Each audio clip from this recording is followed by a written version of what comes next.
Assalamualaikum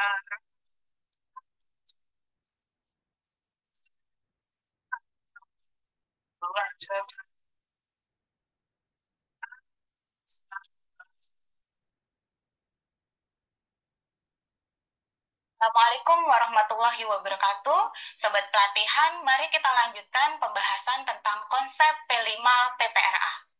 Selanjutnya, ada prinsip-prinsip yang perlu sobat pelatihan perhatikan dalam merencanakan maupun melaksanakan P5 PPRA. Ya, jadi ada prinsip holistik ya, kemudian ada prinsip kontekstual yang mana ini proyek diorientasikan untuk memberikan pengalaman nyata kepada peserta didik yang mereka bisa lihat di kehidupan sehari-hari. Kemudian yang ketiga itu adalah tentu kita ingin memfokuskan kegiatan tersebut pada peserta didik. Kemudian itu ada prinsip eksploratif ya, yang mana itu kita ingin melatih ya kemampuan berpikir kritisnya sehingga mereka bisa menemukan ya, melakukan eksplorasi dan mengembangkan diri melalui kegiatan proyek. Kemudian ada prinsip kebersamaan karena di sini fokusnya juga tidak hanya sekedar melaksanakan proyek, tetapi kita ingin melatih kerjasama di antara peserta didik. Kemudian tentu kita perlu mencermati karena kita ingin menggali isu-isu dari lingkungan atau yang ada di sekitar madrasah kita, tentu akan ada prinsip memperhatikan prinsip keberagaman. Prinsip yang berikutnya adalah kemandirian ya. Jadi ini sifatnya proyek ditujukan dari, oleh, dan untuk warga madrasah. Ada prinsip kebermanfaatan, tentu di sini dari profil yang ingin kita kuatkan atau tumbuh kembangkan di anak, tentu kan banyak manfaat juga yang bisa kita dapatkan melalui pelaksanaan proyek. Dan terakhir ada prinsip religiusitas ya. Jadi kita niatkan semua yang kita lakukan termasuk kegiatan proyek adalah sebagai ibadah kita kepada Allah Subhanahu wa taala. Secara manfaat, pelaksanaan P5 PTRA tentu dapat dirasakan baik oleh madrasah, guru sebagai pendidik yang memfasilitasi kegiatan proyek tersebut maupun peserta didik sendiri. Jadi untuk madrasah paling tidak bisa dirasakan bagaimana madrasah tersebut menjadi lebih terbuka dengan kontribusi atau keterlibatan orang tua maupun masyarakat sekitar dalam rangka pengembangan pembelajaran yang berorientasi pada pembentukan karakter. Kemudian kalau kita bicara tentang manfaatnya di guru, tentu ini kaitannya lebih banyak ke peran guru itu dalam mendukung penguatan karakter. Dan untuk peserta didik sendiri ya tentu ditujukan dalam rangka mengembangkan kompetensi dan karakter sesuai dengan pelajar sesuai dengan profil pelajar yang diserahkan. Untuk tema-tema yang dapat dipilih di dalam proyek, silakan Bapak Ibu Sobat Pelatihan bisa perhatikan bahwasanya ini sudah disediakan tema-tema sesuai dengan jenjangnya. Untuk di RA ada 4 tema ya yang bisa dipilih, sedangkan untuk di MI, MTS, MA, dan MAK itu ada 8 tema yang bisa dipilih. Silakan tentunya ini disesuaikan dengan kondisi real di madrasah. Yang perlu Bapak Ibu Sobat Pelatihan perhatikan, tema-tema ini nantinya Bapak Ibu bisa turunkan secara spesifik sebagai topik atau diturunkan ke dalam topik maupun bentuk proyek yang sesuai dengan isu atau masalah yang diangkat. Untuk strategi pelaksanaan P5 PPRA di madrasah bisa dilaksanakan secara atau dengan pilihan 2 alternatif. Yang pertama itu adalah dilaksanakan dalam kegiatan terpisah berdiri sendiri dalam bentuk kegiatan co-kurikuler. Jadi proyek yang Bapak Ibu Sobat Pelatihan laksanakan ini terpisah dari kegiatan pembelajaran di intrakurikuler yang tentu tetap meskipun terpisah dari pembelajaran, tetap pembelajaran di intrakurikuler itu tetap mendukung pada penguatan profil pelajar ya, sehingga eh, nantinya semua bisa menjadi, artinya kegiatan-kegiatan di madrasah ini fokus pada muara yang sama, adalah dalam rangka pembentukan karakter. Jika dilaksanakan secara terpisah, tidak harus ada tagihan di asesmennya, ya. Kemudian untuk alternatif yang kedua bisa dilaksanakan secara terintegrasi, ya. Terintegrasi di sini pun ada dua pilihannya, bisa diintegrasikan ke intra dan bisa juga diintegrasikan ke ekstra. Silakan, ini sesuai dengan kebutuhan dan kondisi di madrasah Bapak Ibu masing-masing. Jika diintegrasikan ke intra, paling tidak itu didasari oleh pertimbangan yang mana ada keterhubungan, ya, untuk konteks materi di mata pelajaran intra dengan tujuan yang ditentukan atau dirumuskan dalam kegiatan proyek. Jadi ada keterhubungannya di sini ya Bapak Ibu ya. Kemudian jika dilaksanakan terintegrasi di intra, tentu jangan lupa berarti ada dua tagihan di asesmennya.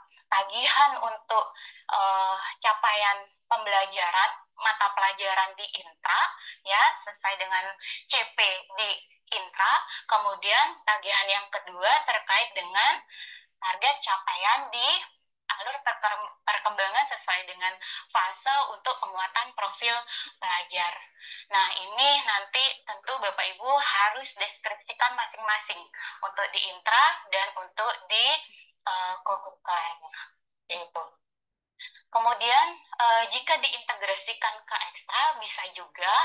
Jadi silakan, mungkin ada dasar pertimbangan setelah Bapak Ibu menentukan kegiatan proyek yang akan dilakukan, ada relevansi ya antara tujuan proyek dengan kegiatan-kegiatan yang ada di ekstra. Silakan, alternatif ini semuanya bisa Bapak Ibu pilih untuk pelaksanaan di proyek atau P5 PPRA. Untuk strategi pelaksanaan P5 PPRA di madrasah ya, Bapak Ibu bisa memilih dua alternatif. Bisa dilaksanakan secara terpisah sebagai kegiatan kokurikuler atau bisa juga sebagai kegiatan yang atau proyek yang diintegrasikan ke kegiatan intra ataupun ekstra. Untuk alternatif yang pertama, jika Bapak Ibu melaksanakan sebagai kegiatan kokurikuler yang berdiri sendiri, jadi silakan, berarti proyek di sini adalah proyek yang murni ya, dilaksanakan tidak diintegrasikan dengan pembelajaran yang ada di intra. Namun proses pembelajaran di intra tetap mendukung pada penguatan profil. Jadi jika terpisah di sini tentu tidak ada tagihan di asesmennya, seperti itu. Kemudian untuk alternatif yang kedua, jika dilaksanakan dengan diintegrasikan ke intra, silakan Bapak Ibu paling tidak ada dasar pertimbangan bahwasanya ada relevansi antara konteks mata pelajaran di intra dengan tujuan pelaksanaan proyek. Jika dilaksanakan terintegrasi dengan intra, berarti akan ada dua tagihan di asesmennya, dan ini terdeskripsi masing-masing. Bagaimana capaian pembelajaran mata pelajaran intra dan bagaimana pemenuhan target capaian sesuai dengan alur perkembangan di perkembangan fase penguatan profil pelajar. Kemudian jika diintegrasikan ke ekstra, paling tidak Bapak Ibu pertimbangannya adalah melihat relevansi antara tujuan proyek dengan kegiatan-kegiatan yang ada di ekstra. Dan ini ya paling tidak Bapak Ibu ya perlu cantumkan dan jelaskan di kom ya, di kom madrasahnya masing-masing. Jadi apakah dilaksanakan berdiri sendiri atau terintegrasi dengan kegiatan intra ataupun ekstrakurikuler. Untuk alokasi waktu pelaksanaan ya, P5 PPRA Bapak Ibu perlu menghitung dengan menambahkan ya 20 sampai dengan 30% dari total jam pelajaran intrakurikuler 1 tahun. Silakan, ini diberikan kewenangan, keleluasaan masing-masing madrasah untuk menentukan proporsi alokasi co-kurikuler atau P5 PPRA-nya mau di 20%, yang penting di antara 20 sampai dengan 30%. Sobat pelatihan yang berbahagia, untuk langkah mendesain P5 PPRA dapat dilakukan dalam beberapa langkah. Langkah yang pertama itu adalah membentuk tim fasilitator untuk proyek penguatan profil pelajar Pancasila dan profil pelajar rahmatan lil alamin. Hal ini penting dan tolong diperhatikan. Jadi paling tidak di madrasah itu ada satu koordinator yang ditunjuk untuk mengkoordinir pelaksanaan proyek secara keseluruhan. Kemudian koordinator ini ya dibantu oleh tim fasilitator di tingkat kelas atau fase. Silakan, tentunya pembentukan tim ini disesuaikan dengan ketersediaan tenaga guru di madrasah Bapak Ibu sobat pelatihan masing-masing ya. Kemudian untuk langkah berikutnya adalah mengidentifikasi tingkat kesiapan madrasah. Apa yang perlu diperhatikan di sini, selain kepala madrasah bersama tim fasilitator itu mengidentifikasi tingkat kesiapan madrasah, kepala madrasah maupun koordinator proyek juga perlu memastikan pemahaman yang utuh, pemahaman yang baik di tim fasilitator proyek, karena mereka lah nanti yang mendampingi selama pelaksanaan proyek. Langkah yang berikutnya adalah merancang dimensi tema alokasi P5 PPRA. Jadi di sini Bapak Ibu sobat pelatihan, tim fasilitator perlu melakukan pemetaan ya untuk proyek yang akan dilaksanakan, apa fokus dari dimensi yang akan diangkat ya, dimensi terkait profil pelajar Pancasila dan nilai profil pelajar rahmatan alamin, kemudian tema apa yang diangkat dan jumlah proyek yang dihitung sesuai dengan alokasi 20-30%. Langkah selanjutnya itu adalah menyusun modul proyek. Jadi dari pemetaan yang sudah dibuat di tahapan ketiga, tim fasilitator ya perlu mendiskusikan kiranya ya langkah kegiatan yang dilakukan selama proyek itu dalam bentuk aktivitas apa saja. Nah, disinilah nanti tim fasilitator menyusun modulnya dengan rinciannya mulai dari menjabarkan dimensi ke elemen dan subelemen, kemudian nilai PPRA ke subnilai dan indikator, sampai dengan bagaimana mengembangkan tema ke topik atau bentuk kegiatan proyek yang lebih spesifik sesuai dengan masalah yang diangkat, dan alur aktivitas yang akan dilakukan sampai dengan merancang asesmennya. Langkah yang terakhir itu adalah merancang strategi pelaporan hasil proyek. Ya, tim fasilitator perlu menentukan bagaimana pengolahan hasil asesmen proyek sampai pada melaporkannya dalam rapor P5 PPRA.